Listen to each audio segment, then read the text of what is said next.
मृत्यु के बाद आपकी पूजा नहीं गिनी जाएगी, आपका दान नहीं गिना जाएगा। सिर्फ एक चीज पूछी जाएगी, और अगर उसका जवाब नहीं मिला तो अगला जन्म इंसान का नहीं होगा।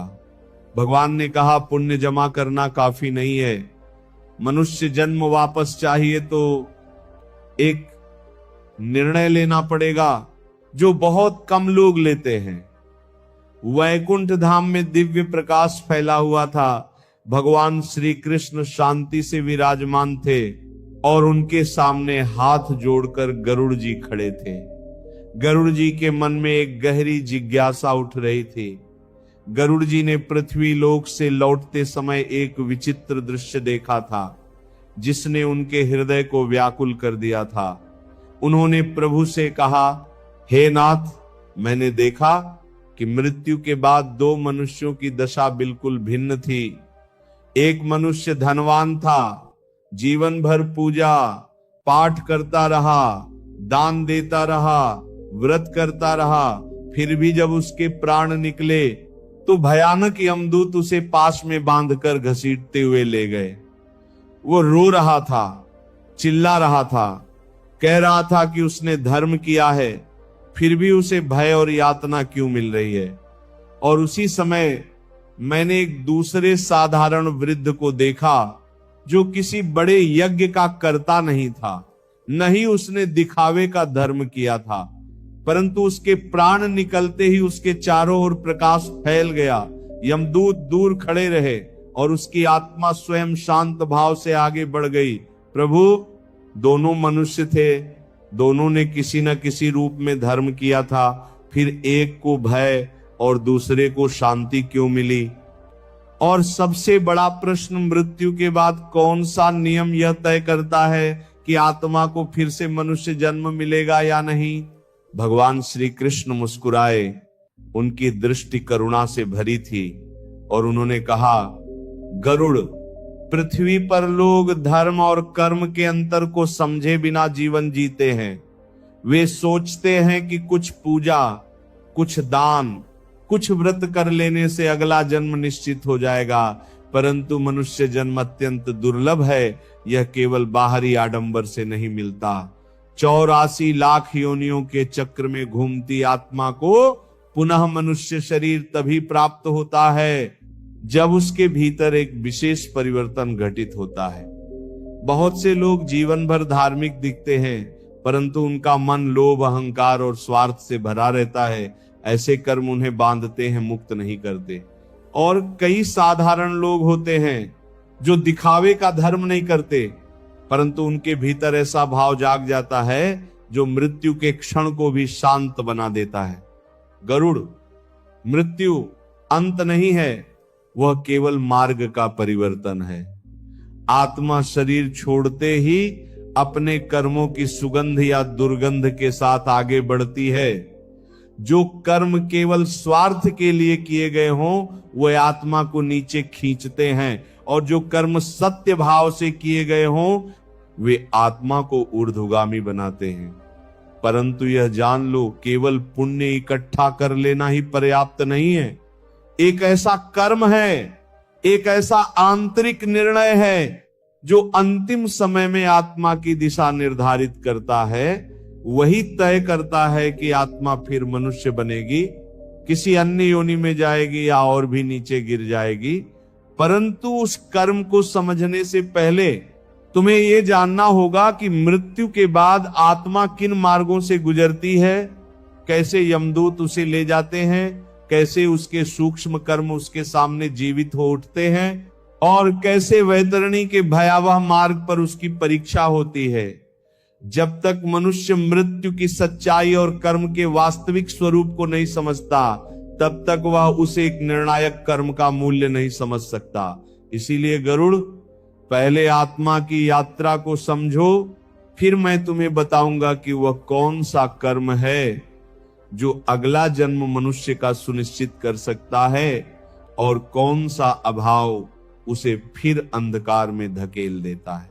भगवान श्री कृष्ण ने अपनी करुणामयी दृष्टि गरुड़ जी पर डाली और उसी क्षण उनके सामने अद्भुत दृश्य प्रकट होने लगा। मानो तीनों लोकों का रहस्य एक एक करके खुल रहा हो। उन्होंने कहा, गरुड़, जब मनुष्य का अंतिम समय आता है तो जो कुछ भी उसने जीवन भर किया है वह केवल स्मृति नहीं रहता, वह एक जीवित शक्ति बन जाता है। मृत्यु के क्षण में शरीर निष्प्राण होता है, पर आत्मा जागृत होती है और उसी जागृति में उसे अपने कर्मों का वास्तविक स्वरूप दिखाई देता है। तभी गरुड़ ने देखा एक मनुष्य का प्राण शरीर से निकल रहा है, परिवार रो रहा है, मंत्रोच्चार हो रहा है, पर जैसे ही सूक्ष्म देह बाहर आई, वातावरण बदल गया, घर का प्रकाश मंद पड़ गया और दो यमदूत प्रकट हुए, न अत्यधिक भयानक परंतु कठोर, निष्पक्ष और नियमबद्ध। वे क्रोध से नहीं, कर्तव्य से आए थे। आत्मा ने अपने ही शरीर को देखा और लौटना चाहा, पर अब वापसी संभव नहीं थी। भगवान बोले, गरुड़, मृत्यु के बाद आत्मा सबसे पहले मोह के बंधन में तड़पती है। उसे लगता है कि वह अभी भी सब कुछ संभाल सकती है, पर उसके हाथ अब किसी वस्तु को स्पर्श नहीं कर सकते। जो धन उसने जोड़ा, जो संबंध बनाए, जो अधिकार जताए, सब कुछ दूर से दिखाई देता है, पर वह उनमें प्रवेश नहीं कर सकती। यही पहला दुख है। गरुड़ ने आगे देखा कि यमदूत आत्मा को एक मार्ग की ओर ले जा रहे हैं। वह मार्ग अंधकार में नहीं बल्कि धुंधला था, जैसे स्मृतियों से बना हो। उस पथ पर चलते हुए आत्मा के सामने उसके जीवन के दृश्य स्वयं प्रकट होने लगे। जहां उसने किसी को ठेस पहुंचाई थी, जहां उसने छल किया था, जहां उसने अवसर होते हुए भी सहायता नहीं की थी, हर दृश्य केवल घटना नहीं था, वह अनुभूति बनकर लौट रहा था। जिस दर्द को उसने दूसरों को दिया था, वही दर्द अब उसे स्वयं अनुभव हो रहा था।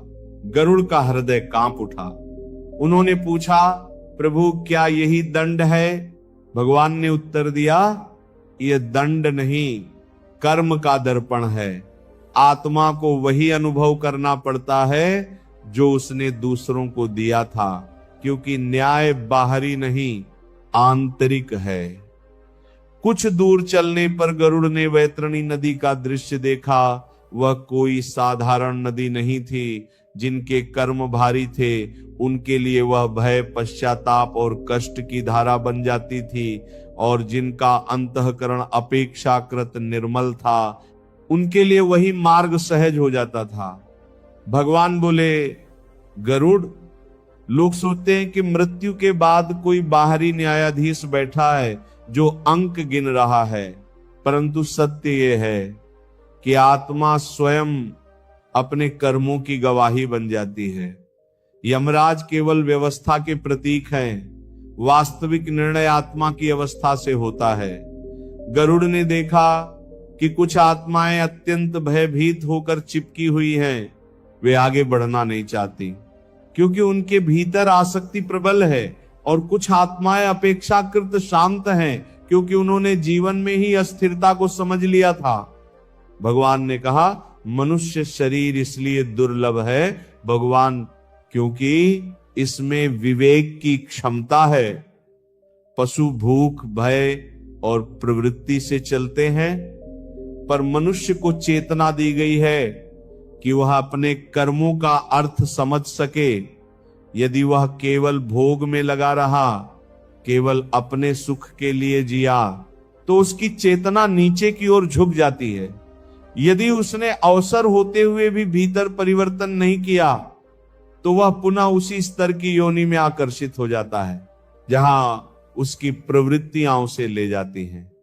गरुड़ ने देखा कि कुछ आत्माएं प्रकाश की ओर बढ़ रही हैं, पर वे भी तुरंत मुक्त नहीं हो रही। उन्हें फिर से जन्म लेना है, पर उनकी दिशा अलग है। भगवान ने समझाया, गरुड़, पुनर्जन्म दंड नहीं, अवसर है, पर अवसर वही पाता है जिसने मनुष्य जीवन के महत्व को आंशिक रूप से भी समझा हो। जो केवल शरीर मानकर जिया, वह शरीर की ही प्रवृत्ति में गिरता है। जो केवल नाम के लिए धार्मिक था, पर भीतर अहंकार से भरा था, उसका पुण्य भी उसे स्थायी लाभ नहीं देता, और जो साधारण होते हुए भी भीतर से कुछ बदल गया उसका मार्ग भिन्न हो जाता है। गरुड़ की जिज्ञासा और बढ़ गई। उन्होंने पूछा, प्रभु क्या कोई एक निर्णायक क्षण होता है जब आत्मा की दिशा तय होती है? भगवान बोले, हाँ, और वह क्षण प्रायः अंतिम श्वास के आसपास प्रकट होता है, पर उसका निर्माण पूरे जीवन में होता है। जो मनुष्य जीवन भर बाहरी कर्मों में उलझा रहा पर भीतर कभी स्वयं को नहीं देखा, वह अंतिम समय में भी मोह से बंधा रहता है, और जो जीवन में ही किसी एक सत्य को पकड़ लेता है वह अंतिम समय में विचलित नहीं होता। गरुड़ ने अनुभव किया कि यह रहस्य साधारण नहीं है। उन्होंने पुनः विनम्र होकर पूछा, प्रभु तब वह कौन सा कर्म है, वह कौन सा आंतरिक निर्णय है जो यह सुनिश्चित करता है कि आत्मा को पुनः मनुष्य जन्म मिले? भगवान की वाणी गंभीर हो गई। गरुड़, अभी तुमने केवल परिणाम देखे हैं, कारण नहीं। कारण एक है, पर लोग उसे सबसे सरल समझकर टाल देते हैं। वही कर्म आत्मा को ऊर्ध्वगामी बनाता है, वही उसे पुनः मनुष्य बनने योग्य बनाता है, और वही कर्म यदि न किया जाए तो आत्मा नीचे की ओर खिंच जाती है।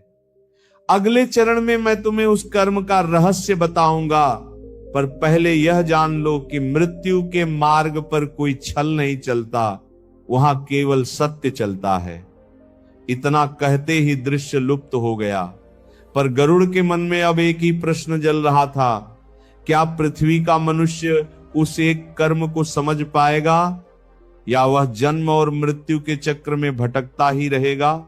और उसी प्रश्न का उत्तर अभी शेष था। गरुड़ जी का हृदय अब गंभीर हो चुका था।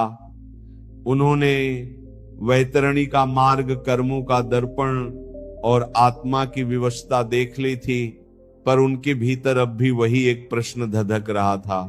वो कौन सा एक कर्म है जो आत्मा को पुनः मनुष्य बनने योग्य बनाता है?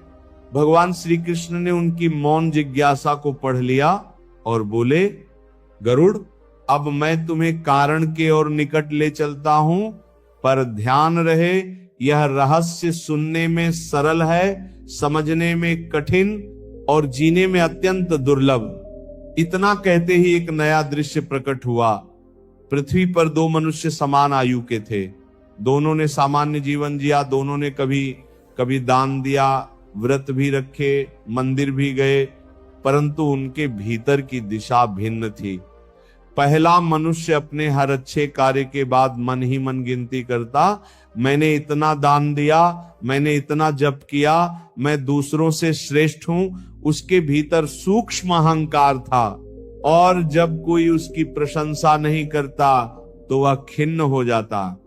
दूसरा मनुष्य भी पूर्ण नहीं था, उससे भी भूलें होती थी। वह भी कभी क्रोधित होता, कभी मोह में पड़ता, परंतु हर रात सोने से पहले वह अपने दिन को देखता और मन ही मन स्वीकार करता, आज मुझसे गलती हुई, हे प्रभु मुझे सही दिशा दो। वह अपने दोषों को छिपाता नहीं था, उनसे भागता नहीं था।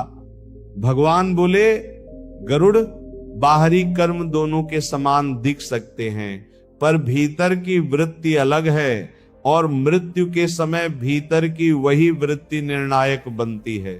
दृश्य बदला।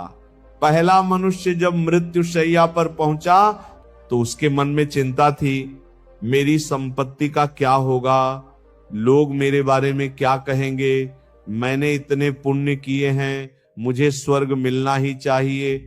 उसके भीतर दावा था, अपेक्षा थी।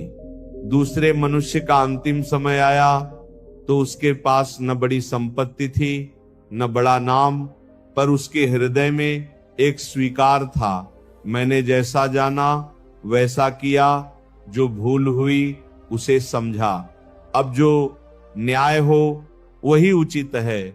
उसके भीतर आग्रह नहीं था, समर्पण था। गरुड़ ने देखा कि मृत्यु के क्षण में पहला मनुष्य अपने ही संचित कर्मों के भार से दबा हुआ था, क्योंकि उसने उन्हें साधन नहीं पहचान बना लिया था। दूसरा मनुष्य हल्का था, क्योंकि उसने कर्मों को पकड़ा नहीं, उन्हें सीढ़ी की तरह उपयोग किया। भगवान ने कहा, गरुड़, मनुष्य जन्म का निर्णय केवल इस बात से नहीं होता कि उसने कितने पुण्य किए, बल्कि इस बात से होता है कि उसने अपने भीतर के अज्ञान को कितना पहचाना और बदला। जो जीवन भर दूसरों को दोष देता रहा, जिसने कभी स्वयं को नहीं देखा, जिसने अपनी प्रवृत्तियों को ही सत्य मान लिया, उसकी चेतना नीचे की ओर खींचती है। और जो अपने भीतर झांकता है, अपने स्वार्थ, क्रोध, लोभ को पहचानता है और उन्हें कम करने का प्रयत्न करता है, उसकी चेतना ऊपर उठने लगती है। गरुड़ ने पूछा, प्रभु, क्या केवल आत्मचिंतन ही पर्याप्त है? भगवान मुस्कुराए, नहीं, आत्मचिंतन पहला द्वार है, परंतु उससे आगे एक निर्णय आता है। जब मनुष्य किसी क्षण यह स्वीकार करता है कि वह केवल शरीर और इच्छाओं का समूह नहीं, बल्कि एक उत्तरदायी चेतना है, उसी क्षण उसका जीवन दिशा बदलता है। दृश्य फिर बदला। एक व्यापारी था जिसने जीवन भर लाभ हानि में ही सब कुछ तौला। उसने कभी किसी को सीधे ठेस पहुंचाने का इरादा नहीं रखा, पर जब भी लाभ और न्याय में चुनाव करना पड़ा, उसने लाभ चुना। दूसरी ओर एक सामान्य किसान था जिसने कई बार नुकसान उठाया, पर भीतर से अन्याय स्वीकार नहीं किया। वह पूर्ण संत नहीं था, पर जब उसे अपनी गलती का बोध होता, वह उसे सुधारने का साहस करता। भगवान बोले, गरुड़, मनुष्य जन्म केवल बुद्धि से नहीं, उत्तरदायित्व से जुड़ा है। जो अपनी चेतना का उपयोग केवल भोग और स्वार्थ के लिए करता है, वह धीरे धीरे उसी स्तर की योनि की ओर आकर्षित होता है जहां प्रवृत्ति प्रधान है। और जो अपनी चेतना का उपयोग सुधार, स्वीकार और परिवर्तन के लिए करता है, वो मनुष्यत्व के योग्य बनता है। गरुड़ ने अनुभव किया कि यह रहस्य बाहर से नहीं, भीतर से संबंधित है। उन्होंने फिर पूछा, प्रभु, यदि कोई व्यक्ति जीवन के अंतिम समय में बदलना चाहे तो? भगवान ने गंभीर होकर कहा, अंतिम क्षण में भी जागृति संभव है, पर वह जागृति सच्ची होनी चाहिए, भय से नहीं। कई लोग मृत्यु देखकर पश्चाताप का अभिनय करते हैं, पर उनके भीतर परिवर्तन नहीं आता। और कई ऐसे होते हैं जो जीवन भर संघर्ष करते हुए अंततः एक सच्चा निर्णय लेते हैं। वही निर्णय उनकी दिशा बदल देता है। गरुड़ का मन अब उस एक कर्म के निकट पहुंच रहा था, पर भगवान अभी भी उसे सीधे प्रकट नहीं कर रहे थे। उन्होंने कहा, गरुड़, मनुष्य जन्म का अधिकारी वही बनता है जिसने अपने भीतर के पशु को पहचाना और उसे नियंत्रित करने का प्रयास किया, जिसने केवल बाहरी धर्म नहीं, भीतरी परिवर्तन को महत्व दिया, जिसने अपने कर्मों की जिम्मेदारी ली और जिसने किसी क्षण यह निश्चय किया कि वह ज्ञान में नहीं जिएगा। गरुड़ ने विनम्र होकर कहा, प्रभु, ये तो अनेक गुणों का समूह प्रतीत होता है, पर आपने कहा था कि एक ही कर्म निर्णायक है। भगवान की आंखों में गहराई थी।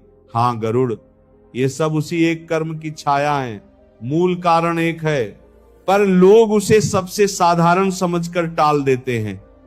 वही कर्म आत्मा को मनुष्यत्व के योग्य बनाता है और वही उसके अभाव में आत्मा को नीचे की प्रवृत्तियों में गिरा देता है। अगले भाग में मैं तुम्हें स्पष्ट करूंगा कि वह एक कर्म क्या है, पर याद रखो, जब तक मनुष्य स्वयं को धोखा देता रहेगा, तब तक कोई भी पूजा, कोई भी दान उसे मनुष्य जन्म की गारंटी नहीं दे सकता। गरुड़ मौन हो गए, क्योंकि अब रहस्य खुलने के ठीक पहले की शांति थी और उसी शांति में मनुष्य जीवन का वास्तविक मूल्य छिपा हुआ था। गरुड़ जी अब अत्यंत गंभीर थे। उन्होंने कर्मों का दर्पण देखा, वैतरणी का मार्ग देखा, अहंकार और समर्पण का अंतर देखा, और अब उनका मन उसी एक रहस्य पर स्थिर हो गया था। उन्होंने हाथ जोड़कर कहा, हे प्रभु, अब कृपा करके स्पष्ट बताइए, वह एक कौन सा कर्म है जो यह निर्णय करता है कि आत्मा को पुनः मनुष्य जन्म मिलेगा या नहीं। भगवान श्री कृष्ण की वाणी शांत किंतु अत्यंत गहरी हो गई। गरुड़ ध्यान से सुनो, क्योंकि यही वह सत्य है जिसे पृथ्वी पर लोग जानते हुए भी टाल देते हैं। मनुष्य जन्म का अधिकारी वही बनता है जिसने अपने जीवन में सच्चे हृदय से पश्चाताप और परिवर्तन किया हो। गरुड़ ने आश्चर्य से पूछा, क्या केवल पश्चाताप ही? भगवान बोले, केवल शब्दों का पश्चाताप नहीं भय में किया गया पछतावा। मैं उस आंतरिक जागृति की बात कर रहा हूं जिसमें मनुष्य अपनी भूल को स्वीकार करता है, उसे उचित ठहराने की कोशिश नहीं करता और फिर सचेत निर्णय लेता है कि वह वही गलती दोहराएगा नहीं। गरुड़, पृथ्वी पर अधिकांश लोग पाप से नहीं अपने अहंकार से बंधे होते हैं। वे गलती करते हैं पर उसे स्वीकार नहीं करते। वे दूसरों को दोष देते हैं, परिस्थितियों को दोष देते हैं, पर स्वयं को नहीं देखते। ऐसा मन कभी विकसित नहीं होता और जिसकी चेतना विकसित नहीं होती वह मनुष्य देह के योग्य नहीं ठहरता। भगवान ने आगे कहा, मनुष्य और पशु में अंतर क्या है? पशु भी भूख, भय, क्रोध और आसक्ति में जीता है। यदि मनुष्य भी जीवन भर इन्हीं प्रवृत्तियों में जीता रहा और कभी स्वयं को रोककर यह नहीं पूछा कि मैं क्या कर रहा हूं, क्या यह उचित है, तो उसकी चेतना उसी स्तर पर रह जाती है। परंतु जिस दिन मनुष्य अपनी भूल को पहचान कर भीतर से टूटता है, उस दिन उसका वास्तविक जन्म होता है। वही क्षण उसके अगले जन्म की दिशा तय करता है। गरुड़ ने स्मरण किया उन दो व्यक्तियों का दृश्य, एक जिसने जीवन भर धर्म का प्रदर्शन किया पर भीतर अहंकार था, और दूसरा जिसने अपनी भूलों को स्वीकार किया। भगवान बोले, गरुड़, बाहरी पुण्य सीमित फल देते हैं। वे सुख, स्वर्ग या बेहतर परिस्थितियां दे सकते हैं, परंतु मनुष्य जन्म का पुनः अधिकार उस आत्मा को मिलता है जिसने अपने भीतर परिवर्तन की अग्नि जलाई हो। यदि किसी ने अन्याय किया और उसे उचित ठहराया, यदि उसने किसी का अधिकार छीना और कभी पछताया नहीं, यदि उसने स्वार्थ को ही धर्म समझ लिया, तो उसका मन नीचे की प्रवृत्तियों में स्थिर हो जाता है। ऐसी आत्मा उसी प्रवृत्ति के अनुसार योनि ग्रहण करती है। पर जिसने अन्याय किया और फिर एक दिन भीतर से जागा, जिसने स्वीकार किया कि मैं गलत था, जिसने जहां संभव हुआ सुधार किया और जहां सुधार संभव नहीं था वहां सच्चे हृदय से प्रायश्चित किया, उसकी चेतना ऊपर उठती है। गरुड़, सच्चा प्रायश्चित आत्मा को हल्का कर देता है। वह कर्मों का बोझ कम करता है क्योंकि वह अज्ञान को तोड़ देता है। भगवान ने स्पष्ट किया, अंतिम समय में यदि मनुष्य के भीतर सच्चा पश्चाताप जाग जाए, ऐसा नहीं कि केवल भय के कारण भगवान को पुकारे, बल्कि इसलिए कि उसे अपनी भूल का वास्तविक बोध हो गया हो, तो वह क्षण अत्यंत शक्तिशाली होता है। वही क्षण उसके अगले जन्म की दिशा बदल सकता है। पर याद रखो, यह आसान नहीं है। जीवन भर जिसने स्वयं को धोखा दिया, वह अंतिम क्षण में भी प्रायः स्वयं को ही सही ठहराता है। इसलिए कहा गया है कि प्रायश्चित और परिवर्तन जीवन में ही कर लो, मृत्यु की प्रतीक्षा मत करो। गरुड़ ने विनम्र होकर पूछा, प्रभु, क्या इसका अर्थ है कि जिसने कभी गलती की ही नहीं वही मनुष्य जन्म पाएगा? भगवान मुस्कुराए, नहीं गरुड़, पृथ्वी पर पूर्णता दुर्लभ है। लगभग हर मनुष्य से भूल होती है। प्रश्न यह नहीं कि उसने गलती की या नहीं, प्रश्न ये है कि उसने उस गलती के साथ क्या किया। जिसने गलती को स्वीकार कर उसे सुधारने का प्रयास किया, उसने मनुष्यत्व की दिशा पकड़ी। जिसने गलती को छिपाया, दोहराया और उस पर गर्व किया, उसने अपनी चेतना को नीचे गिराया। भगवान ने अंत में कहा, यही वह एक कर्म है सच्चे हृदय से पश्चाताप कर परिवर्तन करना, यही आत्मा को पुनः मनुष्य बनने योग्य बनाता है